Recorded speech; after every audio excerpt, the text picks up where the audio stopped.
윤석열 정권의 경제정책 역주행에 심각한 우려를 표합니다. 어제 대통령은 용인 반도체 클러스터에 일본의 소부장 기업을 유치하겠다고 발표했습니다. 과연 어느 나라 경제산업 정책인지 묻고 싶습니다. 일본의 수출 규제 횡포에 맞선 우리의 기술 독립, 소부장 자립은 위기를 기회로 만들어낸 대표적 사례였습니다.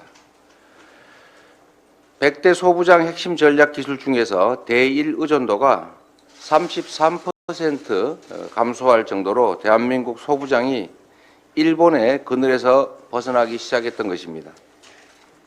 그런데 윤석열 정권 들어서 소부장 독립은 사실상 중단됐습니다. 소부장 특례 보증에 대한 정부 예산이 전액 삭감됐습니다. 다른 소부장 관련 예산들도 대폭 줄어들었습니다.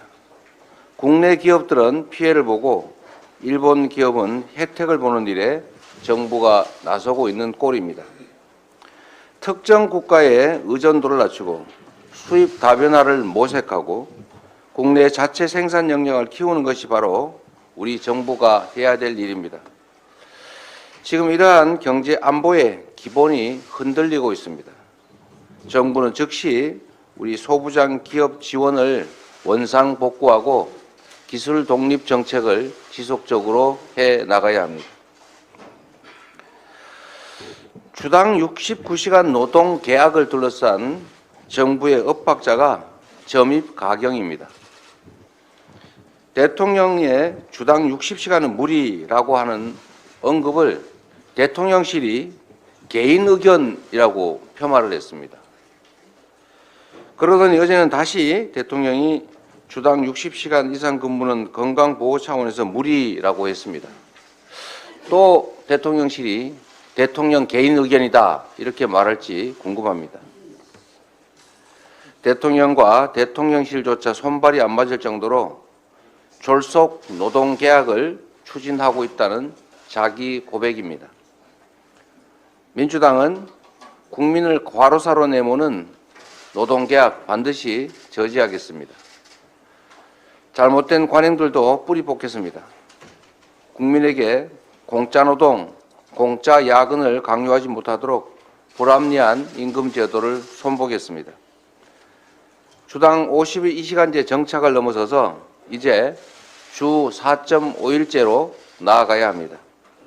국민을 쥐어짜서 성장하는 시대는 이제 끝났습니다. 실리콘밸리 은행, 소위 SVB 파산 사태로 시장의 불안이 커지고 있습니다. 기록적인 고금리로 민생 고통이 큰 상황에서 금융시장의 불확실성도 확대되고 많은 국민들께서 밤잠을 설치고 계십니다.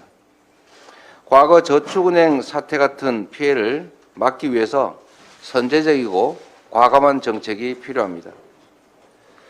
민주당은 현재 5천만 원인 예금자 보호 한도를 1억 원으로 대폭 상향하고 대출금리 부담을 보다 완화하도록 하겠습니다.